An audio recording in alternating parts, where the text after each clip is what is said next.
समचरण दृष्टी विटेवरी साजिरी, समचरण दृष्टी विटेवरी साजिरी, तेथे माझी हरी वृत्ती राहो.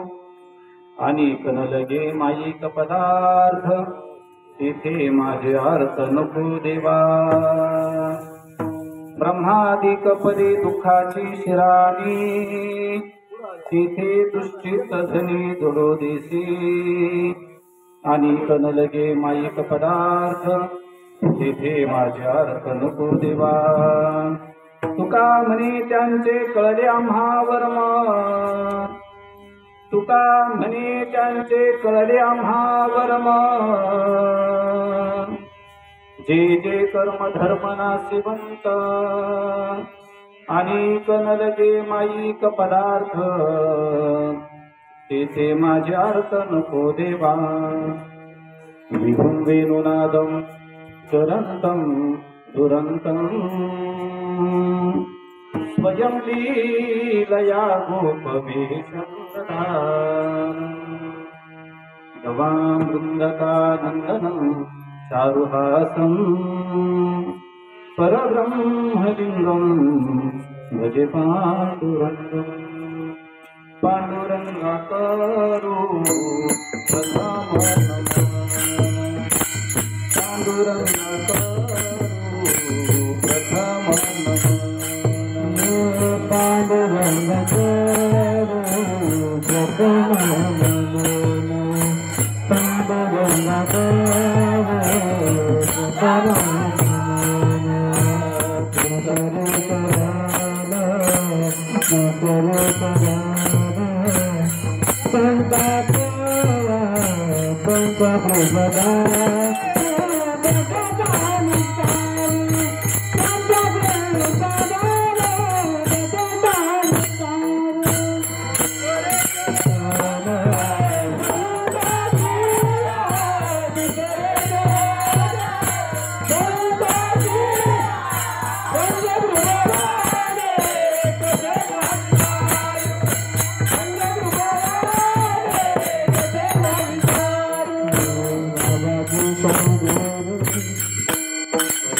अधिष्ठान जेथे प्रतिष्ठान देखा, तेथे जन्मला तो गुणातीत एका. जयाचे नामे सुखे जन्म व्यथा, नमस्कार माझा सद्गुरु एकनाथा. धन्य धन्य एकनाथा, एकनाथा. धन्य धन्य एकनाथा,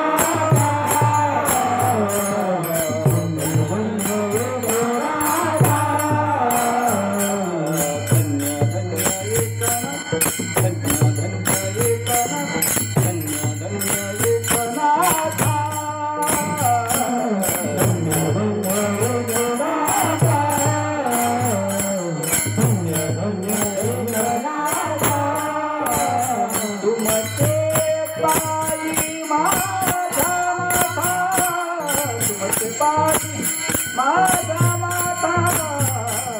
धन्य धन्य एकनाथा.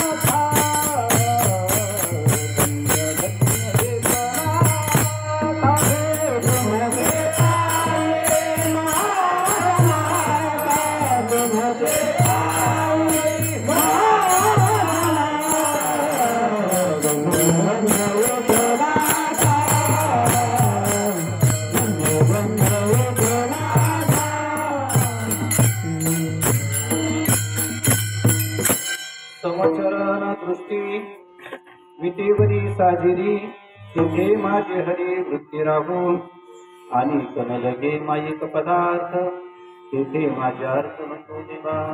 प्रस्तुत कीर्तनरूपी सेवे करता निवडलेला अभंग जगद्वंद्य महाराष्ट्र भूषण संप्रदायाचे कलश वैराग्य शिरोमणी जगद्गुरु तुकोबाराय यांचा 4 चरणाचा भगवान पांडुरंग परमात्म्यासमोर मंगल करून प्रार्थना करणारा अभंग सेवे करता निवडलेला आहे. आज या ठिकाणी आपण सर्व भाविक वृंद आपल्या सर्वांचे परमस्नेही श्री भक्तिपरायण चौधरी महाराज यांनी सुरुवात केलेला हा दत्त जयंती महोत्सव गेल्या अनेक वर्षापासून हा दत्त जयंती उत्सव या ठिकाणी महाराज करतायत. पहिला हा दत्त जयंती उत्सव ते नाथ मंदिर परिसरामध्ये पंप हाऊस जवळ करायचे आणि त्याच्यानंतर त्या ठिकाणी जिथं जागा घेतल्याच्या नंतर इथं त्यांनी तो दत्त जयंती उत्सव साजरा सुरू केला. भगवान पांडुरंगांच्या दत्तात्रयांच्या कृपाशीर्वादाने साधू संतांच्या कृपाशीर्वादाने श्री हरिभक्तिपरायण वैकुंठवासी त्यांचे गुरुवर्य बंशी महाराज तांबे यांच्या कृपाशीर्वादाने शांतीप्रभू एकनाथ महाराजांच्या कृपाशीर्वादाने तुम्हा सर्व भाविकांच्या उपस्थितीत सहकार्याने हा कार्यक्रम या ठिकाणी ते घडवत आहेत. त्यातील ही आजची कीर्तनरूपी सेवा माझ्या वाट्याला अशा प्रकारची आली. त्या कीर्तनाच्या प्रसंगी आमच्या संस्थेचे माजी विद्यार्थी श्री हरिभक्तिपरायण शरद महाराज खासाटे यांच्या संस्थेतील 15-20 मुलं विद्यार्थी या ठिकाणी हजर आहेत. दत्त जयंती उत्सव आहे त्या ठिकाणी हा पहिल्या दिवसाचं कीर्तन असल्यामुळं ज्यातून तुकोबाराय मंगल करतात, प्रार्थना करतात, हा अभंग त्या ठिकाणी सेवेकरता निवडला गेला. कदाचित खाली बसलेले माणसं म्हणतील महाराज का हो दत्त जयंतीचा उत्सव आहे आणि तो तुम्ही वर्णन करत असताना पांडुरंगाच्या वर्णनाचा अभंग घेतला असं कसं काय? तर आपल्या वारकरी संप्रदायामध्ये मानसिकता अशी आहे की दत्त असो, राम असो, कृष्ण असो, पांडुरंग असो, वामन, परशुराम, नरसिंह, वराह असे कोणतेही त्या देवाचे रूप असो ते सारे रूप धरी येली सोंगे येणे अवघे पांडुरंगे त्या पांडुरंगानेच हे सर्व त्या ठिकाणी वेगवेगळे रूप धारलेले आहेत. म्हणून आम्ही दत्त असले तरी त्याच रूपात पाहतो, पांडुरंग असले तरी त्याच रूपामध्ये अशा प्रकारचं पाहतो आणि त्याच अनुषंगानं दत्त जयंती उत्सव चौधरी महाराज करतायत. थोडीशी संख्या कमी आहे आणि पैठणमध्ये ते साहजिकच आहे, माणसं पैठणमध्ये कमीच असतात. पण जेवढे माणसं आले तेवढे पूर्ण त्या ठिकाणी साधना करणारी माणसं आहात तुम्ही, परमार्थिक माणसं आहात. प्रत्येक जणाचं वर्णन मला कीर्तनामध्ये करता येणार नाही, पण परमार्थिक कार्यात ज्यांचं अलौकिक कार्य आहे, परमार्थिक कार्यामध्ये आपण त्यांचं नाव घेतलं पाहिजे असे त्या ठिकाणी माणसं कीर्तनात आहेत. आमचे खेडकर महाराज आहेत, स्वतः त्यांच्या घरी जगद्गुरु तुकोबारायचं मंदिर बांधलं आणि तुकोबारायचं मंदिर बांधून त्यांनी त्यांच्या जीवनामध्ये खूप मोठी साधना केली. खूप वर्ष झाले त्यांनी मंदिर बांधलेलं. तरी किती वर्ष झाले असते मंदिर बांधलेलं सांगतात. मी लहान होतो, म्हणजे लहान म्हणजे संस्कृत असताना त्या ठिकाणी मंदिर झालेलं. इतक्या वर्षापासून त्या ठिकाणी ते मंदिर अशा प्रकारचं चालवत आहेत. बाकीचे माणसं आहेत. चौधरी महाराज तर त्या ठिकाणी साधना करणारे अशा प्रकारचे ते महाराज आहेत. सतत त्यांची साधना चालू असते. ज्ञानेश्वरी पारायण तर अखंड अजूनही चालू आहे. 108 होऊन गेले. 655 1000 करायचे, 655 झाले. स्वतःचा पोटा पाण्याचा व्यवसाय, प्लंबिंग, मंडप, स्पीकर करत करत करत त्या ठिकाणी परमार्थही चालू आहे आणि वेगळी आपल्याकरता स्वतः करताची साधना आपल्या सोबत येईल ती पारायणाच्या माध्यमातून ती त्यांची चालू आहे. हे 2 सप्ताह करतात. एक ज्ञानेश्वरी जयंतीचा आणि गीता जयंतीचा हे दोनच ना. शिवरात्रीचा एक 5 वर्ष केला आणि त्यानंतर हरिपाठाची एक साधना त्यांनी आपल्या परिसरामध्ये खूप मोठी केली. दर गावाला एक अभंग, असे 27 अभंग 27 गाव, 27 अभंग 27 गावाला कीर्तन केली. इथून गाडी टाळकरी न्यायची, महाराज न्यायचे, त्या गावात कीर्तन करायचं आणि त्या गावातलं नारळ मुक्का हार काहीच न घेता निष्कामतेने, कदाचित चौधरी महाराज तुमच्याकडे जर नोंद असेल त्या कीर्तनाची, तुम्ही जर मोजले तर सर्वात जास्त कीर्तन मी केले त्या हरिपाठामध्ये. म्हणजे बाकीच्या महाराज लोकांनी कोणी 4 केले असतील, कोणी 5 केले असतील, माझा आकडा सर्वात जास्तच म्हणणार आहे.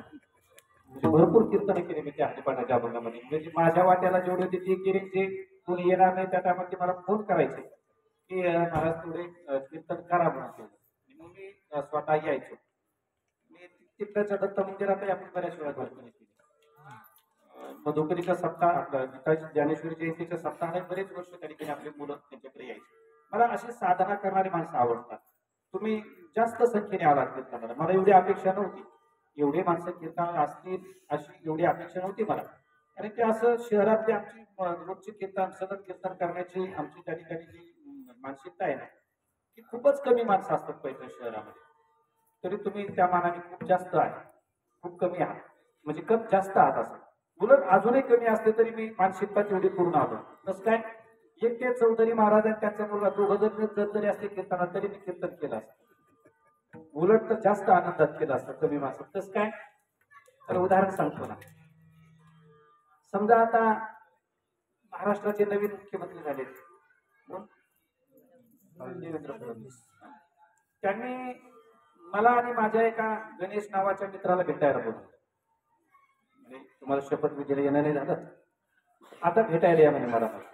आम्हाला दोघाला भेटायला बोलवलं. धरून चला ना भेटायला बोलतो, हसता का म्हणा, धरून चल काय मनात आणायला काय हरकत तुम्हाला. तुम्हाला माहिती याला काय बोलते, पण ऐकून घ्यायला काय हरकत तुम्हाला. याच्यापासून काय अडलंय त्यांच्यावर, पण ऐकून घ्यायला काय हरकत तुम्हाला. बोलावलं, कोणला कोणा बोलावलं, माझ्या मुली गणेशाने आम्ही दोघांना बोलवलं. आता गणेशची आणि त्यांची जी भेट झाली आणि माझी आणि त्यांची जी भेट झाली ती वेगवेगळी झाली. कशी झाली, मी आणि ते दोघ जण भेटलो, 1000 लोक होते, त्यांची आणि माझी भेट झाली. महाराष्ट्राच्या मुख्यमंत्र्याची माझी 1000 लोकात भेट झाली. आणि गणेशला जो वेगळा टाईम दिला होता, तर गणेश आणि त्या मुख्यमंत्र्याची दोघांचीच भेट झाली, दुसरं कोणीच नव्हतं. मला सांगा, आमच्या दोघांतली भेट विशेष कोणती हो? गणेशची त्याची झाली ती विशेष. 1000 माणसात झाली विशेष. तसं तुम्ही नसते ऐकत चौधरी महाराज, आम्ही दोघं जरी असतो तरी जमलं असतं ना. ज्यांनी बोलवलं ते आणि ज्यांना बोलवलंय ते, असं दोघं असले तरी म्हणजे भगवान दत्तात्रय आहेच ना. ते दत्ता करतात, मी दत्ता करतोय. म्हणजे तुम्ही आलात म्हणजे असं काही म्हणायचं नाही मला, पण तुम्ही आलात तर ठीकच आहे. पैठण सारख्या ठिकाणी राहू नये. आणि मी सांगितलं की सतत परमार्थ करणारे अशा प्रकारचे माणसं जगद्गुरु तुकोबाराय मंगल करतायत. आपल्या भारतीय संस्कृतीमध्ये मंगल केल्याशिवाय कोणतंच कार्य सुरुवात होत नाही. मंगल करावं लागतं. मंगल म्हणजे काय हो?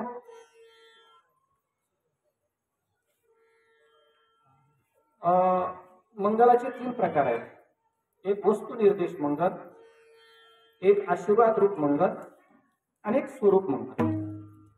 आशीर्वाद रूप मंगल, वस्तू निर्देश मंगल आणि नाम मंगल असे जे 3 प्रकार आहेत. त्याच्यामध्ये देवाच्या रूपाचं वर्णन करणं हा वस्तू निर्देश मंगल आहे. देवासमोर प्रार्थना करणं, काहीतरी विनंती करणं ही प्रार्थना आशीर्वाद रूप मंगल आहे.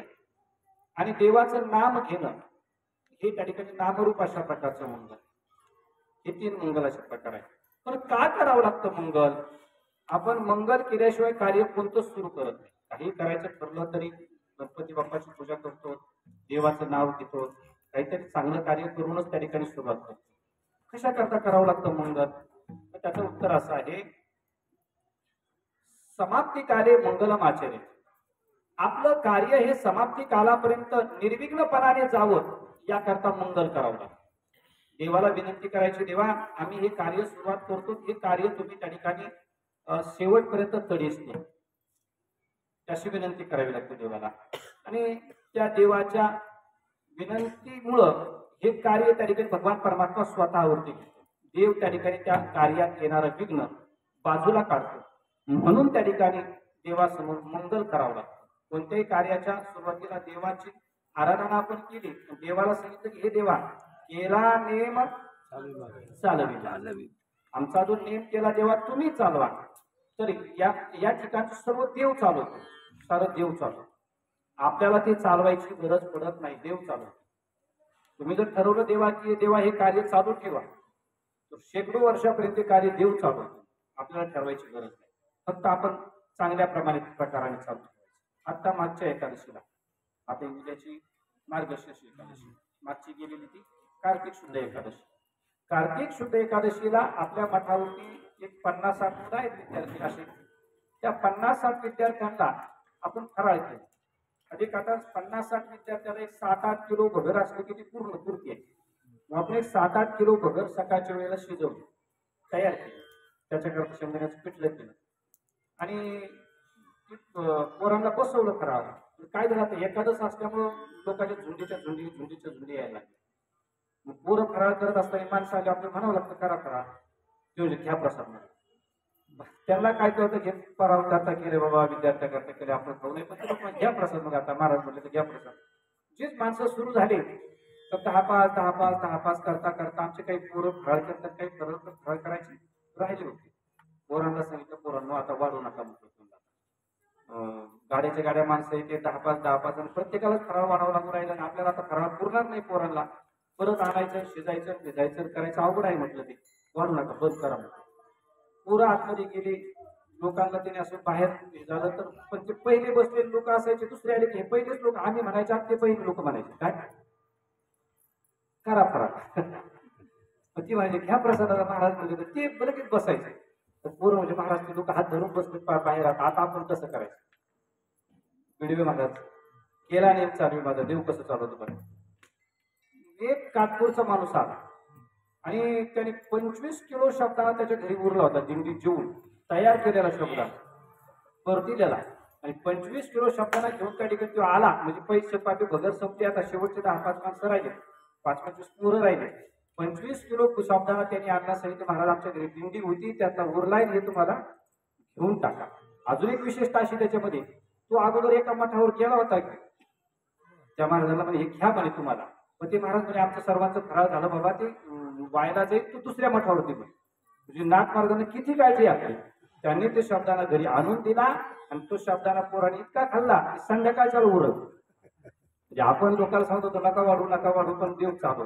तसं समाज आपण मंगल केलं की देव ते कार्य सारं चालू. फक्त काय करतो आपण, मी केलं म्हणतो, माझ्या बायकोमुळे झालं, माझ्या वडिलांमुळे झालं, किंवा माझ्या भावामुळे झालं, माझ्या मामामुळे झालं, माझ्या सासऱ्यामुळे झालं, हे कोणामुळेच होत नसतं, होतं ते देवामुळे. साधे शरीर कोणाची आसक्ती, कोण गुणविके हरिवीन, एक नवी ऐकवी एक नारायण याचे जन. म्हणून मंगल केलं की ते कार्य देवावर जातं आणि देव त्या ठिकाणी सर्व कार्य करून घेतो. म्हणून तो खूप बरा आहे. आज त्या ठिकाणी घेतलेल्या अभंगाच्या पहिल्या चरणातच मंगल करतात. अभंगाच्या पहिल्या चरणात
समचरण दृष्टी विटेवरी साजिरी तेथे माझे हरी वृत्ती राहो. महाराज म्हणतात तेव्हा ज्या ठिकाणी तुमचे चरण सम आहेत, ज्या ठिकाणी तुमची दृष्टी समान आहे, ज्या ठिकाणी तुम्ही कमरेवर हात ठेवून उभे आहात, जिथं तुमचं साजरं अशा प्रकारचं रूप आहे, त्या ठिकाणी माझी वृत्ती राहते. समचरण दृष्टी किंवा समचरण समदृष्टी, चरणही सम आहेत आणि दृष्टी सम आहे. देवाचे चरण सम आहेत. अनेक त्या ठिकाणी अभंग आहेत ना, कटिकर सम चरण साजिरे असे अनेक प्रमाण आहेत. महाराज म्हणतात हरी विटेवरी ज्याची पाऊले समान विटेवरी ज्याची पाऊले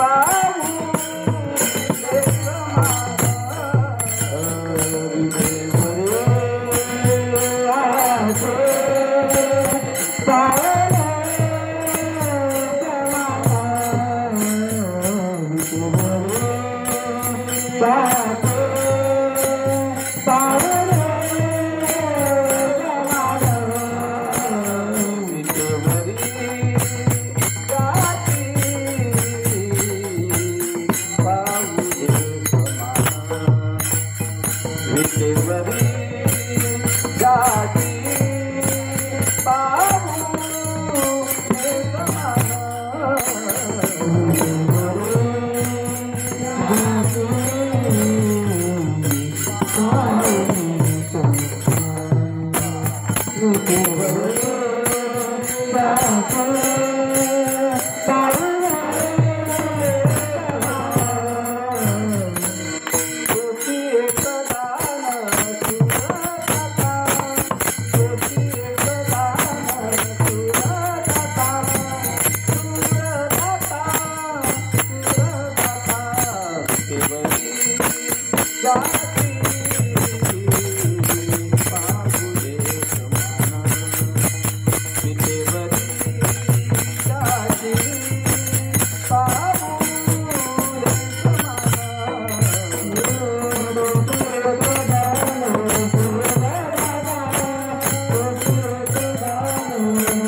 सारख्याच आहे दोन्हीचा थोडा बदल भैया काय नाही मतलब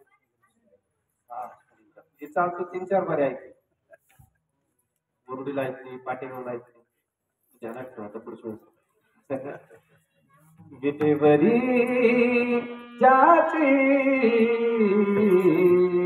पाऊले समान ते हे समचरण साजरे विटेवरी देवाचे चरण सम आहे, दृष्टी सम आहे देवाची.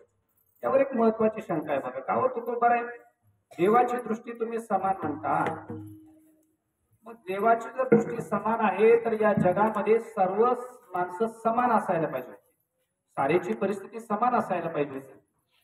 देवाची जर या जगावरती दृष्टी समान आहे तर जगातले सारे माणसं सारखे असायला पाहिजे. जगात सारी विषमता आहे आणि तुम्ही म्हणता देवाची दृष्टी समान आहे. देवाची दृष्टी समान आहे तर जगातही समानता असायला पाहिजे. ज्याची जगात विषमता आहे त्या अर्थी देवाची दृष्टी समान म्हणजे देवाची दृष्टी सम नका म्हणू तुम्ही, विषम म्हणा. कशावरून? अहो बघा ना, माणसं माणसासारखे नाहीतच. कुणी जाड आहे तर कुणी वाळ, कुणी श्रीमंत आहे तर कुणी गरीब आहे. कोणाला काय खावं याची पंचायत आहे तर कोणाला काय काय खावं याची पंचायत आहे. कोणाला कुठं राहावं याची पंचायत आहे तर कोणाला कुठं कुठं राहावं याची पंचायत आहे. कुणी खूपच श्रीमंत आहे, कुणी खूपच गरीब आहे, कुणी खूपच रोगी आहेत, कुणी एकदम निरोगी आहेत. प्रत्येक माणसासारखा माणूस तुम्हाला कधीच पाहायला भेटणार नाही, अजिबात नाही. रंगाने नाही, रूपाने नाही, परिस्थितीने नाही, कशानेच नाही. प्रत्येक मनुष्य त्या ठिकाणी वेगळा आहे. देवाची दृष्टी समान आहे तर या जगात सारे श्रीमंत असायला पाहिजे होते. देवाची दृष्टी समान आहे तर सारेच निरोगी असायला पाहिजे होते. देवाची दृष्टी समान आहे तर सारेच त्या ठिकाणी सडपातळ व्यवस्थित असायला पाहिजे होते. असं काळे गोरे भुजे ठेंगणे असं कसं काय? सारी विषमता आहे ना. आपल्या भारतात तर खूपच विषमता आहे. बाकीच्या देशात तरी बरं आहे थोडस. आफ्रिकेत गेलं तर सारे एकाच रंगाची माणसं आहेत. कोणत्या? काळ्या काळ्या. आणि अमेरिकेत गेलं तिकडे गेलं तर ते कोणत्या रंगाचे? सारे नाही तो काळ तेच जास्त संस्कृती पुरवली कलाकार असतात. एखादा काळ असतो तरी लोक सारे हसणार. दुसरी एक गंमत असते म्हणजे बरं जाऊ द्या. आफ्रिकेत सारे काळे, अमेरिकेमध्ये सारे गोरे. अमेरिकेचा माणूस एकदा भारतात आला आपल्यावर, त्यातल्यात महाराष्ट्रात आला. भारतात त्या ठिकाणी महाराष्ट्रातले लोक जास्त चापतात. महाराष्ट्रात आला, महाराष्ट्रात त्यांनी पाहिलं कोणी काळे कोणी गोरे अशी वेगवेगळ्या रंगाची माणसं. आणि तो म्हटला महाराज म्हणजे आमच्याकडे सारे एकाच रंगाची माणसं आहेत आणि तुमच्याकडे असे वेगवेगळ्या रंगाचे कोणी काळे गोरे असे कसं काय? आता महाराष्ट्रातले लोकांनी बोलायचे चॅप्टर आहेत. ऐक म्हणे गाढव एकाच रंगाचे राहते म्हणे, घोडे मात्र अनेक कलरचे असतात म्हणे. आलं तुमच्या लक्षात? म्हणजे त्यांच्या देशातले लोक कोण कोण आहेत? हा असं म्हणजे वेगवेगळ्या कलरचे माणसं आपल्याकडे आहेत, वेगवेगळ्या परिस्थिती आहेत. काय महाराज काही माणसं किती श्रीमंत आहेत. आता त्या अंबानीचं लग्न झालं म्हणतात 3.5 लाखाची लग्न पत्रिका होती. लग्नाला आलेल्या माणसाला आपण तशा साड्या वगैरे काहीतरी देतो ना कोटी करून, तर त्यांना 2-2, 2.5 कोटीचं भेट होती. त्यांना त्या भेटीची किंमत 2-2, 2.5 कोटी अशा प्रकारची भेट. काय श्रीमंत माणसं आहे म्हणजे लग्नाला एवढा साधा खर्च करता येईल. आणि काही गरीब पाहिले तर त्यांना एखाद्या सामुदायिक विवाहामध्ये लग्न लावावं लागतं. इतके गरीब श्रीमंतीचं तफावत आहे. काही माणसं इतकी रोगी आहेत जन्मल्यापासून आयुष्यभर त्यांना औषधावरच जगावं लागतं. कितीतरी माणसं अशी आहेत जन्मल्यापासून मरेपर्यंत औषध आहे. आणि मामा काही माणसं इतके निरोगी आहेत अजून सुद्धा अशी माणसं मी काही पाहिले त्यांनी इंजेक्शन सुद्धा नाही घेतलं. गोळी नाही, इंजेक्शन नाही, काहीच नाही. आमचे एक पाहुणे आहेत तरी निवाडमध्ये कोरोना काळामध्ये त्यांना शासनाची लस घ्यावाच लागेल. नाही घेतलेले लस काहीतरी बोल त्याला ते टोकन फेकून दिलं त्या डॉक्टर पासून घेऊन गेले त्याचे सर्टिफिकेट घेतलं पण नाही. म्हणजे त्यांना अजून कसली गोळी सुद्धा नाही. म्हणजे काही रोगी आहेत, काही निरोगी आहेत, काही गरीब आहेत, श्रीमंत आहेत. काही एकदमच माझ्यासारखे वायले आहेत, काही एकदमच त्या ठिकाणी चौधरी महाराज सारखे झाड नाही व सडपातळ म्हणायचं तुम्हाला. तुम्ही सडपातळ तुम्ही लगेच झाड म्हणून घेतले असं नाही. म्हणजे सारखे माणसं नाहीये, एकदम त्या ठिकाणी वेगवेगळे. मग देवाची दृष्टी जर समान आहे तर माणसाची परिस्थिती, माणसाची त्या ठिकाणी आरोग्याची स्थिती ही समान असायला पाहिजे होती. ज्या अर्थी तुकोबराय जगामध्ये विषमता आहे ना त्या अर्थी देवाची दृष्टी समान नाहीये. देवाची दृष्टी कशी आहे? विषम आहे असं म्हणा. तुकोबराय म्हणजे ऐक बघा, देवाची दृष्टी समानच आहे. मग ही जगात विषमता आहे त्याचं काय? ऐका ना, लक्षपूर्वक ऐका. तेव्हा जगात विषमता आहे हीच देवाची समानता आहे. आलं लक्षात? जगामध्ये विषमता नांदते हीच देवाची काय आहे? समानता आहे. जगामध्ये जर समानता असती तर ही देवाची विषमता झाली असती. कसं सांगतो, एकदा भजन करा. विठ्ठल विठ्ठल विठ्ठल.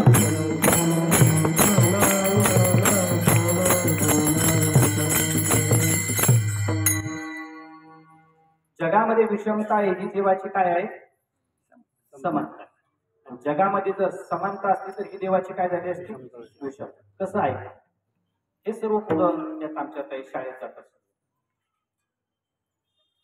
एका वर्गावरती एक शिक्षक असतात. समजा मराठीला, इंग्रजीला एक, इंग्रजीला एक असं शिक्षकही त्या विषयाचे एकच असतात. मुलांना शिकवण्याची वेळही एकच असते. सर्व मुलांना पेपरही एकच काढला जातो. पेपरचा वेळही एकच असतो. पेपरही एकाच शिक्षकाकडे तपासायला जातात.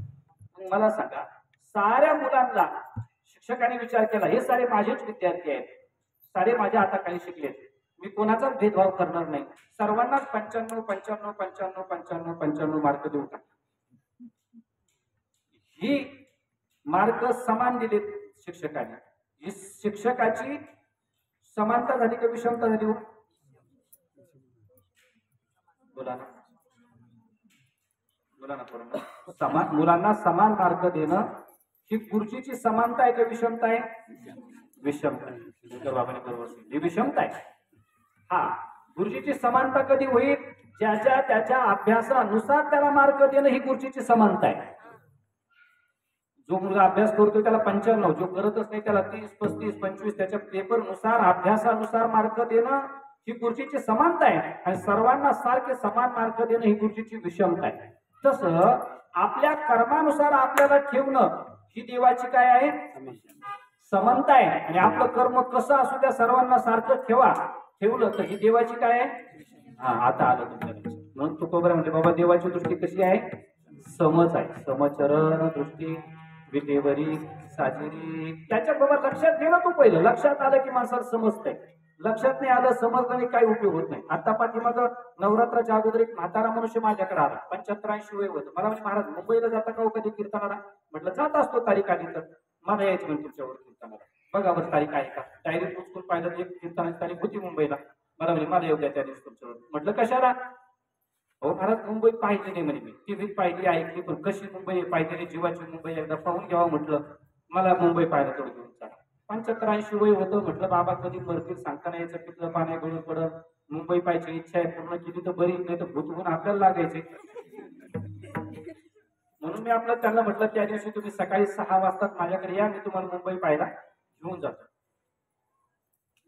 त्या दिवशी सकाळी बाबाला गाडीत टाकलं. ड्रायव्हर मी ते बाबा ते गजर मुंबईला गेलो. कीर्तन संपलं आणि कीर्तन संपल्याच्या नंतर मंदिरातच आमची मुक्कामाची व्यवस्था होती.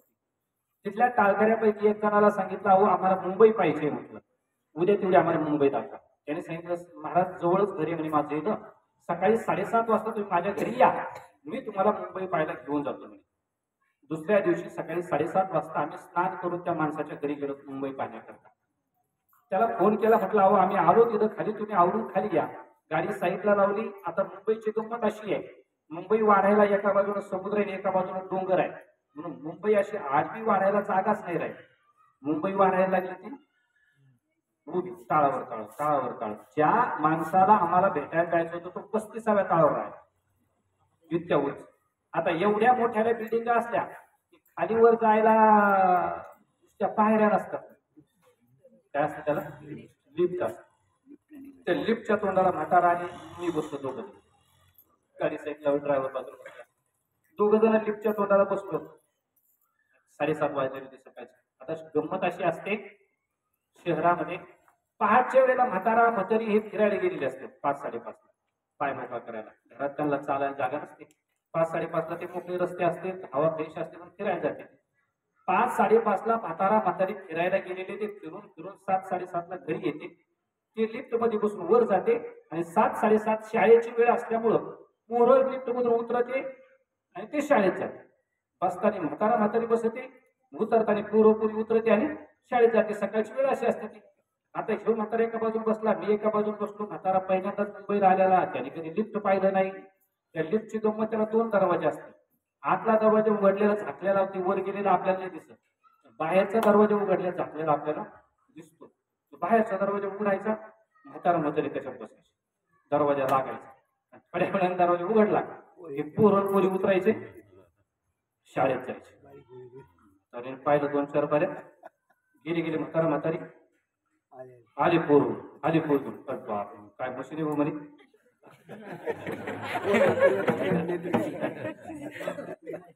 हा म्हातारी जाते आणि नाहीतर ते झोप बाहेर काय मशिनी म्हणे. बऱ्याच वेळ 2-4 त्यांनी टेस्ट पाहिला. म्हातारा गेला आला पोरगून, म्हातारी गेली आली पोरगून. 2-4 बऱ्या झाल्यानंतर ते माझ्याकडे राग बघायला लागले. म्हणतो बाबा काय झालं, कोण पाहता एवढं राग? कधीपासून येतो म्हणजे महाराज कीर्तनाला? म्हणजे झाले 10-12 वर्ष येतो मुंबई कीर्तनाला. हे मशीन तुम्हाला माहित नव्हतं मग? म्हटलं कशाचं मशीन आहे बाबा ते? तुम्ही बघा ना, म्हातारा म्हातारी जाते तर मीचून बाहेर येते, म्हणले पोरीचून बाहेर येते. बरोबर म्हटलं मग बाबा तुम्हाला काय करायचं त्या मशीनचं? असं समजा तिने आपली म्हातारी नसते आणली लगेच. दोघं बी आपल्या नाही समजलं नाही कळत होतं. पण समचरण दृष्टी तर देवाची दृष्टी समज आहे. जगात विषमता नांदते हीच समानता आहे देवाची. सरळ जर गरीब पापी माणसंही त्या ठिकाणी सुखी केले असते आणि पुण्यवानही सुखी केले असते तर त्यांनी देवाची ती विषमता ठरली असते. ज्याच्या त्याच्या कर्मानुसार भावे जैसा तैसा हरी. त्याचं जसं कर्म आहे तसे त्याला फळ देणं ही देवाची समानता आहे. म्हणून समचरण दृष्टी विटेवरी साजिरी. जिथं विटेवर समचरण दृष्टी आहे त्या ठिकाणी तेथे माझे हरी वृत्ती राहून वृत्ती सहित मग गपवी निवृत्ती पदोपदी गोविंदू गोसावी तुन घरा. त्या वृत्ती माझी त्या ठिकाणी काय असतंय, देवाजवळ वृत्ती ठेवावी लागते, शरीर नाही. शरीर कसं ठेवता येते बघ, शरीर देव निर्गुण निराकार आहे, त्याच्या ठिकाणी शरीर नसतं राहत. देवाच्या ठिकाणी काय ठेवावी लागते, वृत्ती ठेवावी लागते. वृत्ती ठेवावी लागते, चित्त ठेवावं लागतं, मन ठेवावं लागतं. थोड्या थोड्या फरकाने त्याच्यात थोडा फरक आहे. वृत्ती वेगळी, मन वेगळं आणि चित्त वेगळं. त्यातला तो एक प्रकार आहे, आपल्याला सांगायला वेळ नाहीये. पण देवाजवळ मन चित्त वृत्ती ठेवायला नाथ महाराज म्हणतात, अवघे चित्र व्यक्ती आनंदाचे आता, पण कधी चरणी जगन्नाथा चित्त ठेव. देवाच्या चरणाजवळ चित्त ठेवता येतं, शरीर नाही ठेवता येत. मन ठेवता येते किंवा आपली वृत्ती ठेवता येते. मन चित्त वृत्ती हे देवाजवळ ठेवता येते, ते मात्र देवाजवळ ठेवलं पाहिजे. ते माझे हरी, देवाला सांगायचं देवा काहीच नको, फक्त माझी वृत्ती तुझ्याजवळ राहते, बाकीचं काहीच करू नको देवा. काहीच करू नको म्हणजे विहिरीला पाणी नाही लागलं तरी चालेल, पण माझी वृत्ती तुझ्याजवळ राहते. मुलीला एखादं नोकरीवालं स्थळ नाही आलं तरी चालेल, पण माझी वृत्ती तुझ्याजवळ राहते. घरातली रोगराई नाही मिटली तरी चालेल, पण माझी वृत्ती तुझ्याजवळ राहते. श्रीमंती नाही आली तरी चालेल, पण माझी वृत्ती तुझ्याजवळ राहते. शेजाऱ्याचं कल्याण नाही झालं तरी चालेल, असं मला म्हणायचं. तुमच्या मनात काय आलं माहिती ना, शेजाऱ्याचं वाटोळ झालं नाही तेच तुमच्या मनात होतं ना. पण कल्याण झालं काय नाही झालं काय ते चालेल, पण माझी वृत्ती मात्र तुझ्याजवळ राहते. ते माझी हरी वृत्ती राहून त्या वृत्तीला बाकीचे बाईक पदार्थ आवडू देऊ नको. अभंगाचे आणि कोण लगे माईचे पदार्थ, आणि कोण लगे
आणि लगे माईक पदार्थ येथे माझे अर्थ नको देवा. बाकीचे माईक पदार्थ अजिबात नको त्या ठिकाणी आम्हाला. फक्त माझ्या वृत्तीला देवा तू आवडला पाहिजे, तुझ्या वाचून दुसरं काही नाही आवडलं पाहिजे, दुसरे पदार्थ कोणतेच नको. देवा माझी वृत्ती तुझ्याजवळ राहतो. देव घेतो का वृत्ती, पण देवाकडं घेतो. सर्वांच्या वृत्त्या घेतो, कोणी असं गरीबाची घेतो, श्रीमंताची घेतो, जातीपातीचं काहीच बंधन पाहत नाही. जसं असेल कोणी असू द्या. बघा ना आता इथं त्या ठिकाणी आपण कीर्तनाला जे आलो ते सर्व समाजाचे आलोत ना. आपण असं एका समाजाची थोडीच माणसं आहेत. आमचे खेडकर महाराज वंजारी समाजाचे, तुम्ही सोनार नाही, सोनार नाही, तुम्ही बोलत पण तुम्हाला हा सोनार. हा त्याच्यानंतर त्या ठिकाणी हे कुंभार, हे सुतार, तुम्ही लिंगायत, तुम्ही सुतार, म्हणजे हे हवी म्हणजे वारी. कीर्तनकार जरांगी आपलं ते मराठी म्हणायचं होतं, म्हणजे आता ते सांगतं नेताच नाव येतं सुधार काय. हे सारं मला सांगायचं की सारी येत आहे, सर्वांना त्या ठिकाणी येत आहेत. महाराज नट यावे शुद्ध होती जावे, नट यावे शुद्ध होती जावे.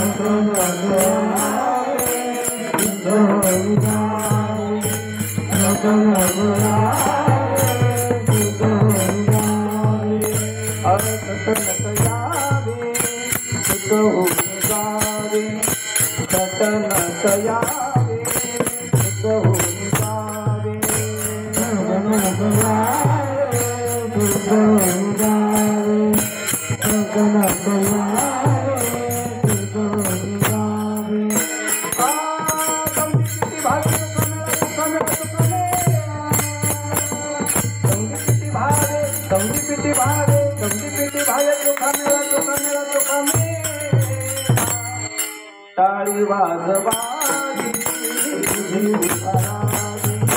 टाळी वाजवावी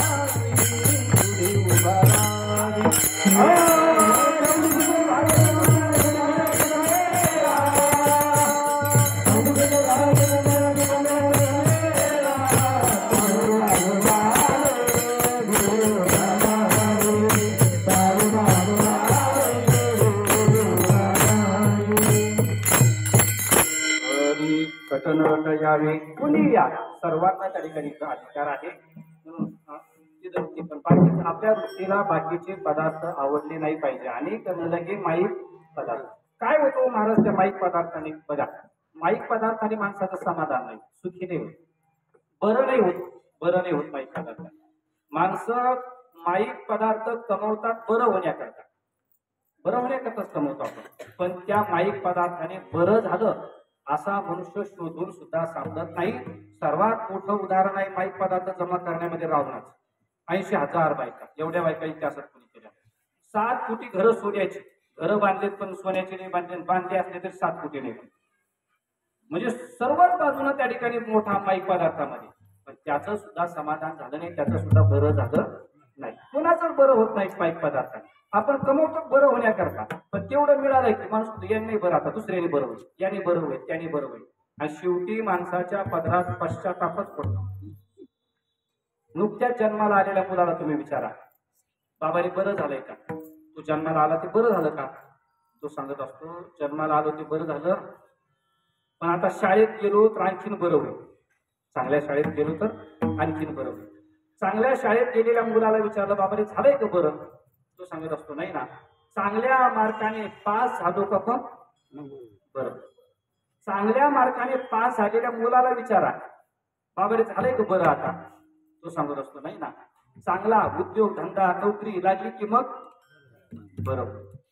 चांगला उद्योग धंदा नोकरी लागलेल्या मुलाला विचारा झालंय का बरं आता? तो सांगत असतो नाही ना, लग्न झालं की मग बरं. लग्न झाल्याच्या माणसाला विचारा बाबाने बरं झालंय का? तो सांगत असतो नाही ना, मुलं बाळ झाले की मग बरं होईल. मुलं बाळ झालेल्या माणसाला विचारायला जा झालंय का बरं? तो सांगत असतो नाही ना, या मुलाबाळाचे लग्न झाले की मग बरं. आता ते गंमत अशी लग्नाची पूर्वी महाराज, श्रीमंताच्या मुलीचे लग्न व्हायना आणि गरीबाच्या पोराचे व्हाय. श्रीमंताच्या पुरीला चांगले स्थळ भेटतात आणि गरीबाच्या मुलांना चांगल्या पुरी भेटतात. त्याची गंमत होऊन बस. दोन्ही श्रीमंताच्या मुली सुद्धा ते म्हणतात, श्रीमंताच्या मुली सुद्धा ते म्हणतात मला स्थळ बघा ना.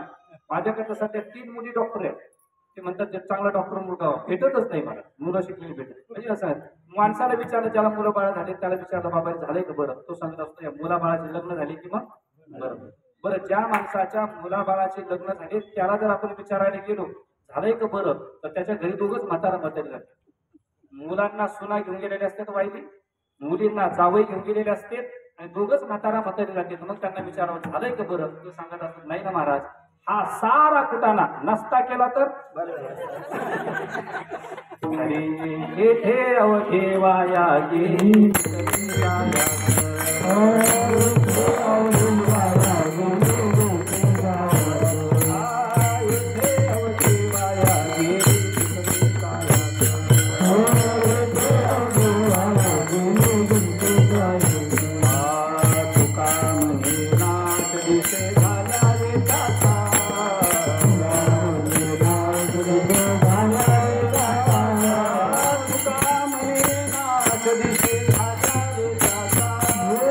Bye.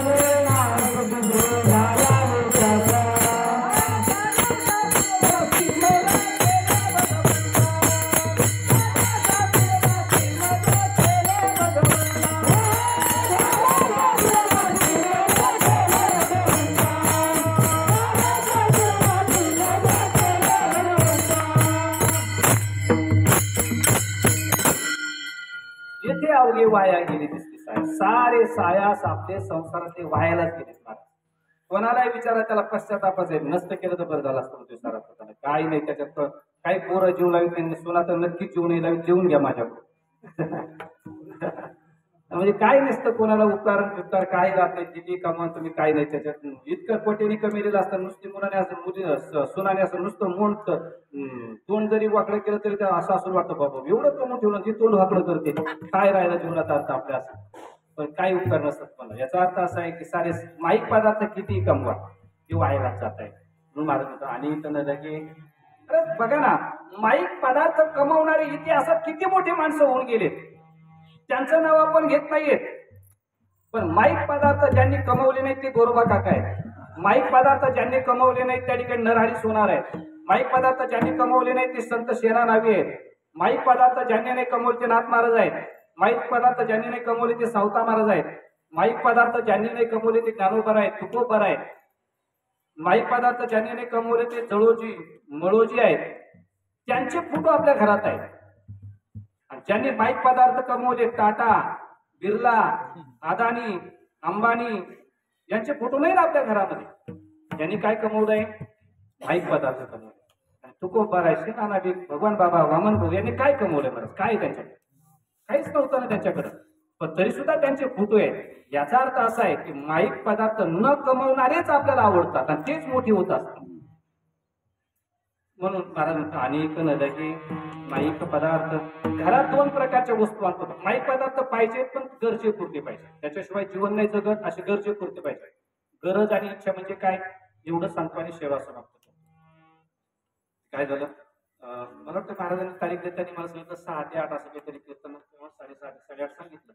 मग मी काय केलं, जवळच 9 गावाला सप्ताह होता, ते जरी तारीख आली. त्यांना म्हणलं तुमची वेळ कशी? तुम्ही 8:30. म्हणलं ठीक आहे येतो 8:30ला. कसं धंद्याचाच आपला ते टाइम असल्यामुळे 2-2 धरून फिरले बरे आपल्या असं म्हणजे डबल पायता चालतो असं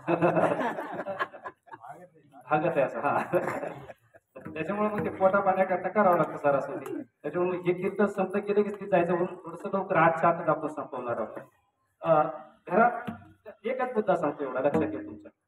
माईक पदार्थ थोडे पाहिजे, जास्त नको. आणि लगे माईक पदार्थ घरात आपण 2 प्रकारचे पदार्थ आणतो. एक पदार्थ असतो तो गरजे करता आणि एक पदार्थ असतो तो इच्छे करता. तर घरात माईक पदार्थ गरजेपुरती आणले पाहिजे, इच्छेनुसार नाही आणले पाहिजे. गरज म्हणजे काय, इच्छा म्हणजे काय?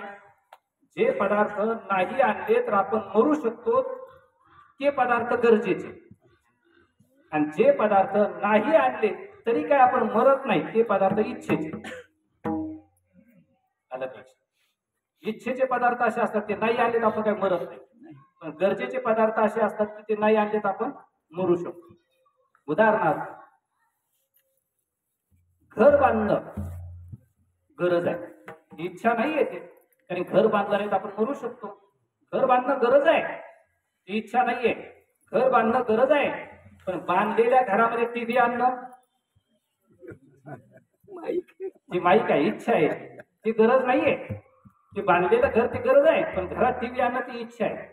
सध्याच्या काळाची संस्कृती बिघडली, माणसं बिघडले, त्याला 99% कारण ती टीव्ही आहे. तू म्हणते 1% पाठीमागे ठेवला, 1% कारण आई बाप आहेत, आई बापाने ती टीव्ही आणते ना, त्यामुळे त्या ठिकाणी ती मुलं बिघडत आहे. म्हणजे याचा अर्थ असा आहे की घर बांधणं गरज आहे, घरात टीव्ही आणणं इच्छा आहे. आता ऐका दुसरा प्रकार आहे. जेवण करणं गरज आहे की इच्छा आहे? गरज आहे. अन्न वस्त्र निवारा ज्या गरज आहेत ते जेवण करणं गरज आहे, पण कारण जेवण नाही केलं तर मनुष्य मरू शकतो. काव कुठे गेले? काय नाही, आमचे पाहुणे वारले, त्यांना भेटायला गेलो. कशामुळे वारले हो? आणि 2-4 दिवस झाले जेवणच जात नाही त्यांना. वयस्कर जाते, जेवण नाही केलं गेले. खरं आहे, कोणी मान्य करेल. म्हणजे जेवण करणं ही काय गरज आहे, पण जेवण झाल्याच्या नंतर माळकरी असताना तोंडात तंबाखू टाकणं ही गरज आहे की इच्छा आहे? इच्छा आहे. मी आता बोलले नाही कारण बरेच जण आहेत ना त्या लाईनीमध्ये, त्याच्यामुळे कोणी बोललंच नाही त्याबद्दल काय. जाऊ देवा, आपण त्याच्यातच येत ना, आपण माळकरी असून खातो तंबाखू. म्हणजे गरज, जेवण करणं गरज आहे, पण जेवण झाल्यानंतर तंबाखू तोंडात टाकणं इच्छा. असं होत नाही ना की का हो पुढे गेले काय नाही, आमचे पाहुणे वारले हो, त्याच्यामुळं काय नाही त्याची तंबाखू संपली होती 2-4 दिवस आणि केले ते मग त्याच्यामुळे असं होतं कधी म्हणजे असं नाही, म्हणजे जेवण करणं गरज आहे, जेवण झालं तर तंबाखू तोंडात टाकणं ही इच्छा आहे. त्या तंबाखूची गंमत अशी आहे, सारे महाराज लोक सांगतात खाऊ नका, तरी लोक खातात. बाकीचे पदार्थ खायचे असले, खाऊ घालायचे असले, कंपनीवाल्याला प्रचार करावा लागतो, पदार्थ खा खा, खाल्ल्याने फायदा होईल, खा खा, ते फायदे सांगतात तेव्हा लोक खातात. पण तंबाखू असा पदार्थ आहे, तो कंपनीवाला सांगतो खाऊ नका. चित्र आहे त्याच्यावर डायरेक्ट खाली सूचना दिली, तंबाखू सगळ्यांनी आरोग्यास हानिकारक आहे, अपायकारक आहे. काय नाव त्या तंबाखू बनवणाऱ्याचं बघा. म्हणते नाही कोणी महाराज काही बोलतो आपल्याला. म्हणजे त्याने सांगितलं खाऊ नका, तरी आपण खातो. त्याचा अर्थ असा आहे, तंबाखू खाऊ नका म्हणजे तंबाखू खाल्ली नाही तर काय मरत नाही, उलट खाल्ल्यावर मरत आहे, पण तरी सुद्धा माणसं जवळ करतायत. त्याच्यामुळे तुकोबरा म्हणतात, अनेक न लगे माईक पदार्थ येथे माझे अर्थ नको देवा. तिथं माझी इच्छा सुद्धा काय करते हो इच्छा? नाथ महाराज म्हणतात, इच्छा मुरळीस पाहू नका पडाल नरकाद्वारी. इच्छा मुरळीस पाहू नका पडाल नरकाद्वारी. बोध बुधली ज्ञान दिवटी, बोध बुधली ज्ञान दिवटी, उजळा माघवारी, उजळा माघवारी. मल्हारीची वारी, माझ्या मल्हारीची वारी, मल्हारीची वारी, माझ्या मल्हारीची भरी करोडगा निवतीला हरो हरी. आत्मनिवेदन भरी करोडगा निवतीला हरो हरी. एका जनार्दनी धन्य खंडेराव, त्यावरी तुमचा वारी, त्यावरी तुमचा भार. मल्हारीची वारी, माझ्या मल्हारीची वारी,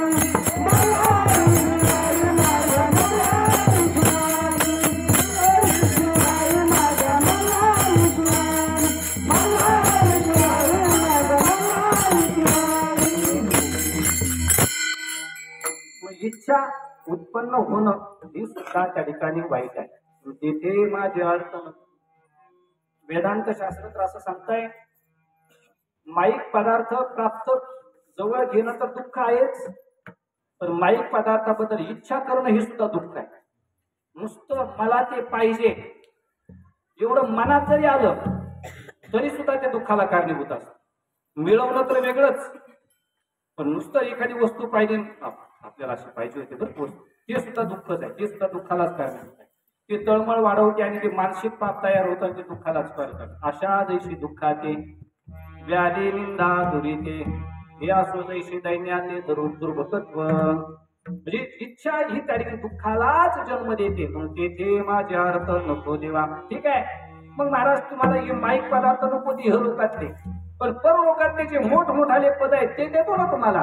तो पर्यंत परलोकातले किती मोठाले पद असू द्या, सर्वात मोठा पद आहे ब्रह्मदेवा, ते सुद्धा नको.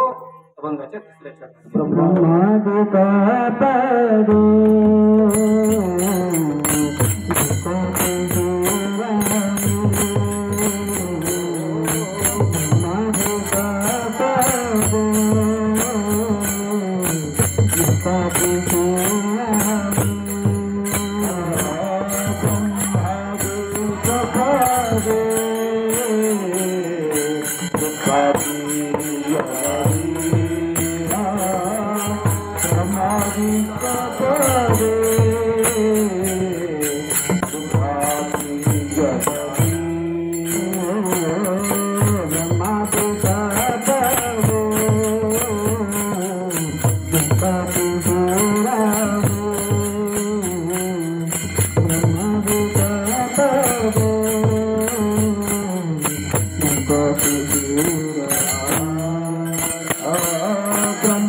सुरेंद्र, तू काय करायचं आता? काळी 5 मध्ये म्हणायचं. तुझं काय झालं आता? काळी 2 मध्ये खाली आवाज चालत त्या बरोबरच चालत मध्ये आता 9वी 10वी पर्यंत तुझा आवाज बदलतो. बाल आवाज जातो, गड्याचा आवाज येतो, मग आवाज चालत नाही. काय करायचं? काळी 5 मध्ये हेच चालत. काळी 5 मध्ये आळंदी गाव चालत काय पद्धत सुंदर असतो. ब्रह्मादि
जमलं पोरांना?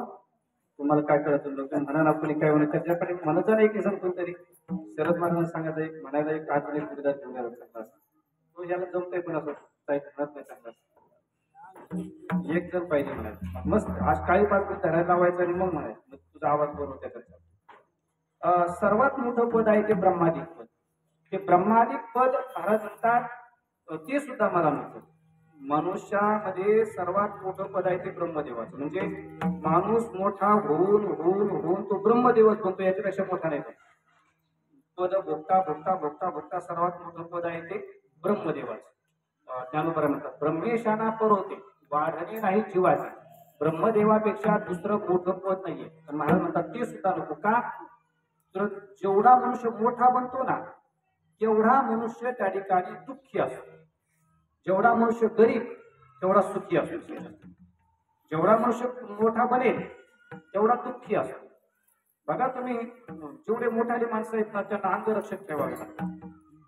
त्यांना पेपरला त्याला कुणी काही बोलत कुणी शिवी देतं म्हणजे गटन काहीतरी बोलत राहते काही बोलत राहते. असं करून काय रोजच येते बरं आपल्याला म्हणून तेवढ्या एखाद्याला बोलणं ठोका समजा त्याला गरीबाला दुःख नसतं बरं. श्रीमंताला कुणी काही मोठा जेवढा मोठा बनेल तेवढा त्या दुःखी असतो. जयांगी मोठे पण गरीब सुखात असतो महाराज, श्रीमंत सुखात नसतो. श्रीमंत हा दुःखात असतो. गरीबाला कोणाही समोर हात पसरावा लागत नाही, श्रीमंताला कोणाही समोर हात पसरावा लागतो.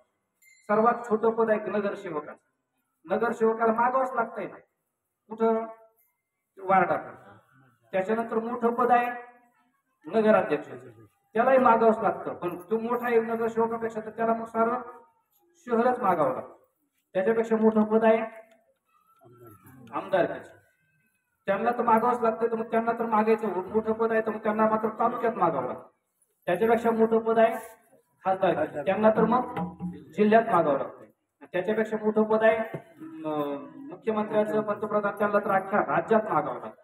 म्हणजे याचा अर्थ असा आहे, जेवढा मोठा बनेल तेवढा हात जास्त पसरावला, जेवढा छोटा असेल तर हात पसरायची वेळ येत नाही. म्हणून ब्रह्मादिक परे दुःखाची शिराणी. श्रीमंत माणसं दुःखी असतात महाराज, गरीब सुखात असतात. गरीबाला त्या ठिकाणी गरीब आणि श्रीमंत, गरीब सुखात कसा, श्रीमंत दुःखात कसा, तेवढं सांगतो आणि सेवा समाप्त करतो. म्हणतात की पहिलेच म्हणते तुम्ही आणि काय पाहुणे आता 8 वाजणार आलो, त्याच्याकडून राहिला ते विठाल विठाल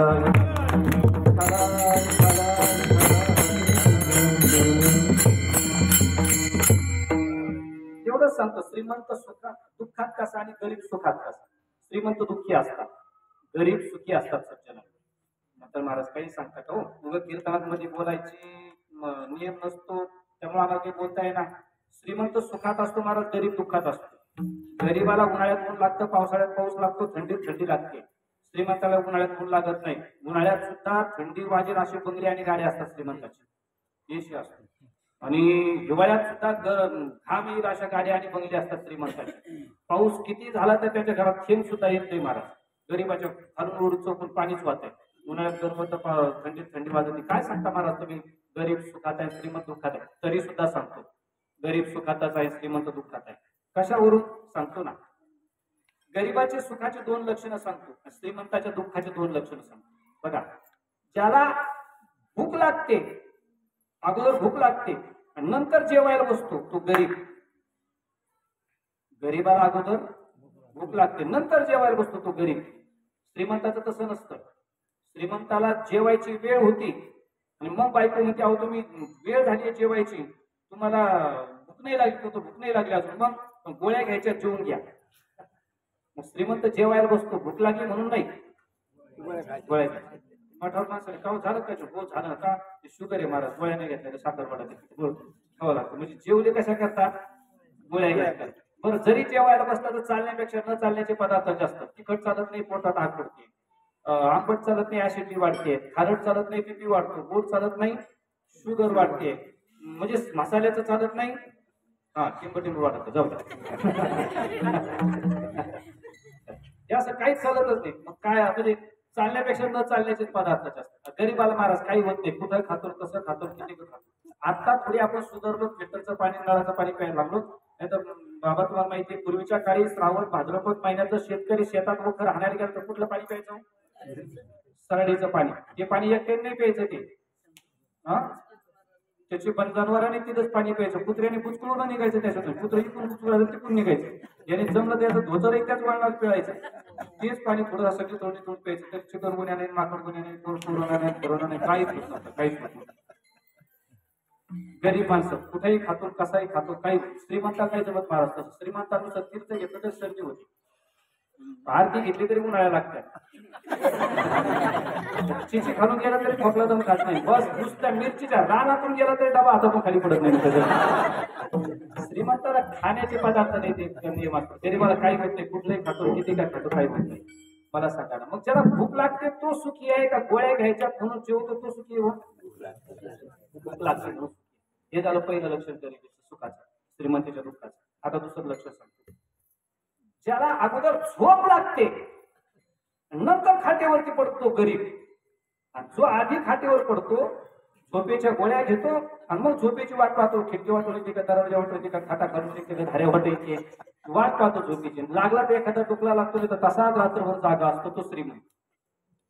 महाराज गरीबाला झोप येते कुठे, आता आपण कीर्तनाला आलेले गरीब माणसं आहात सारे, गरीब आहात सारे, कष्ट करणारे माणसं आहोत आपण. काय असे बसून खाणारे लोकांचे मुडके म्हणून खाणारे थोडेच लोक आहोत आपण, असे कष्ट करून खाणारे माणसं आहोत आपण सारे, गरीब आहोत. आता 6:30 ते 8:30 कीर्तन आहे, चौकात कीर्तन आहे, म्हणजे रस्त्यावर आहे, स्पीकर चालू आहे, टाळकरी आरडतात, मी आरडतो, तरी सुद्धा काहीचा चांगला डुकला जातो. म्हणजे गरीबाला जी झोप रस्त्यावर येते, माईक चालू असताना येते, श्रीमंताला ती झोप गादीवर येत नाही, मग कोण सुखी आहे सांगा ना. गरीब सुखी आहे, रस्त्यावर झोपतो महाराज मनुष्य. कितीतरी आता ते पुलाखाली झोपायचं बंद केलंय संभाजीनगर. सम झोपत येत माणसं, ते डाळ दसत नाही, काही नाही, काही नाही होत त्यांना, काही नाही. आपण होतो नाही काय सर नाही रात्री मग दड होती बांधते ना. म्हणजे गरीबाला काही होत नाही, श्रीमंताला मात्र थोड्या थोड्या फरक होत. म्हणून गरीब सुखात आहे, श्रीमंत सुखात नाही. गरिबी सुखाचं लक्षण एक असं सांगितलंय. आरोग्य डॉक्टर जे चांगले मानसिक डॉक्टर आरोग्य आहेत ना, ते सांगतात की 3 गोष्टी ज्या माणसाला होतात ना तो मनुष्य सुखी असतो. नियमित 3 गोष्टी ज्या माणसाला होत आहेत तो मनुष्य सुखी असतो. या 3 गोष्टी ज्यांना होत नाही ते मात्र दुःखात असतात. तेवढ्या 3 गोष्टी सांगतो, खरंच संपितो आता. तेवढ्या 3 गोष्टी सांगतो. कोणत्या?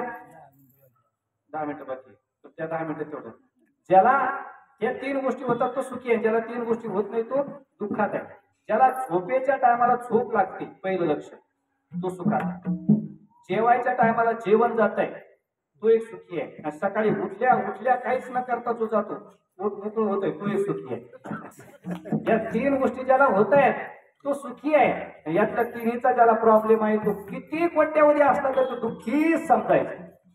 दुःखीच समजायचा. तो विचारच करतो मस्त शिटा आले निवडून, पण आपण किती दिवस लागले सरकार बनायला, कसं बनत नाही. म्हणजे तसं नाही म्हणत. म्हणून भारत ब्रह्मादिकपणे दुःखाची शिर आहे. जेवढा मोठा मनुष्य बनेल तेवढा दुःखीच असतो. मग दुःख सुख बरं का बनतात मोठे? मग आता वाटतं बरं होईल बरं होईल बरं होईल या इच्छेने बनत जातात, पण शेवटी त्यांना वाटतं याच्यात काय खरं नाही. म्हणून महाराज म्हणतात आम्हाला नको ते. महाराज खावं तुको बरं आहे. ज्या पदार्थाने इहलोकात त्या ठिकाणी तुम्ही मोठे बना ते माहीत पदार्थ तुम्हाला देतो. ज्या पदार्थाने परलोकात तुम्ही मोठे बना ते ब्रह्मदिक पद्धती तुम्ही नको म्हणताय. इहलोक नाही कोण परलोक नको. तुकोबरे म्हणतात कर्माने इहलोक मिळतो, धर्माने परलोक मिळतो. पण कर्माने इहलोकात मिळणारे भोगही त्या ठिकाणी नाशिवंतच, धर्माने परलोकात भोग मिळणारे तेही नाशिवंतच. अभंगाच्या 4थ्या चरणामध्ये तुका मन जांचे कळले आम्हाला, तुका मन जांचे कळले तुका मन जांचे कळले आम्हाला,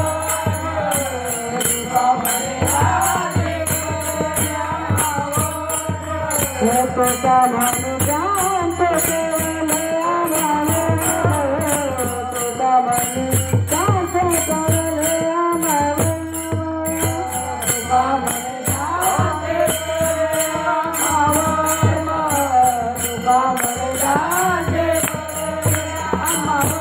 जय जय गणनाना शिवाचा, जय जय गणनाना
जमतंय तुला चांगलं. मग जमतंय तुला मन चांगलं, त्याला सोडून द्या रे. धरू जाऊ नको. जास्त लहान लेकरं तयार होतात अशा कार्यक्रमामध्ये. कारण म्हणतात तुका म्हणे कर्माने लोकांचे भोग मिळतात तेही नाशिवंत, धर्माने परलोकातले भोग मिळतात तेही नाशिवंत. तुका म्हणे त्यांचे कळल्या मावर मग जे जे कर्म नाशिवंत आणि जे जे धर्मही नाशिवंत. धर्माने जे ब्रह्मादिक पद मिळतात ते नाशिवंतच आहेत. कर्माने हे सर्व गाड्या बंगला नोकरी धर्मचारी सर्व मिळत आहे तेही सर्व नाशिवंतच आहे. अविनाशी आहे देवा तू, आणि तुझ्या ठिकाणी माझी वृत्ती राहते. मी जर तुझ्या ठिकाणी गेलो तर अविनाश करी आपुली आईसे लावी मनातिशय भुंगाचे. बाकीचं सर्व नाशिवंतच आहेत ना. तुम्ही आम्ही सर्वजण तरी नाशिवंतच आहोत ना. नाशिवंत देह जाणार, आपणच जाणार आहोत. हे जग तर राहणारच नाहीये. प्रत्येकाला त्या ठिकाणी उपजेते नाशिक रे. आजा मेला पंजा मेला पाप मतना गेला. आजा मेला पंजा मेला बाप मतना गेला. आजा मेला पंजा मेला पाप मतना गेला. आजा मेला पंजा मेला बाप मतना गेला. आजा मेला मेला आजा मेला पंजा मेला. आजा मेला पंजा मेला पाप मतना गेला. आजा मेला पंजा मेला बाप मतना गेला. देखत नाचू पंतू तो ही कैसा झाला. देखत नाचू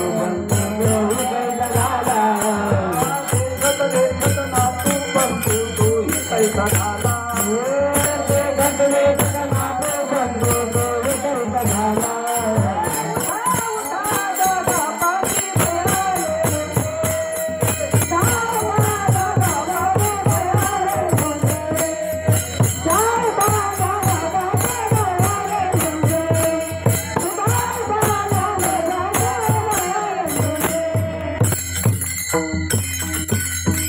देवाच्या व्यतिरिक्त या जगातलं सर्व नाशिवंत आहे.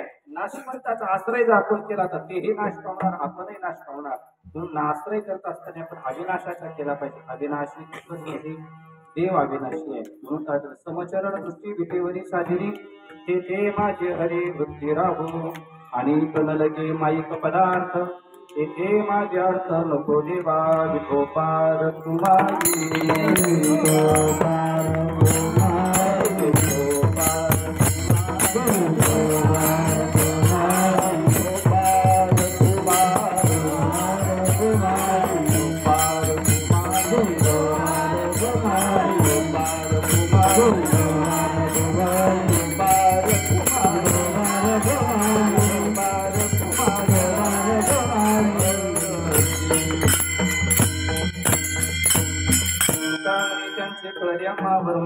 कर्म धर्म नाशिवंत आणि कणलके माईक पदार्थ तेथे माझे अर्थ नको देवा.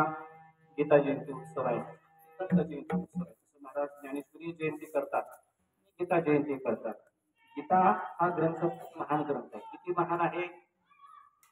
भारतामध्ये असं म्हणतात की सर्वात मोठा ग्रंथ आहे आपल्या हिंदू धर्म संस्कृतीत तो म्हणजे महाभारत. 1.25 लाख श्लोक आहे. महाभारत मोठा आहे.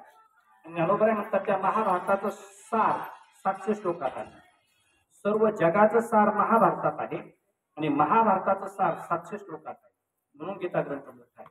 आणि अजून एक विशेषता म्हणजे आपल्या भारतीय संस्कृतीमध्ये जेवढे जेवढे त्या ठिकाणी संप्रदाय होऊन गेले ते सर्व संप्रदायांनी गीता स्वीकारली.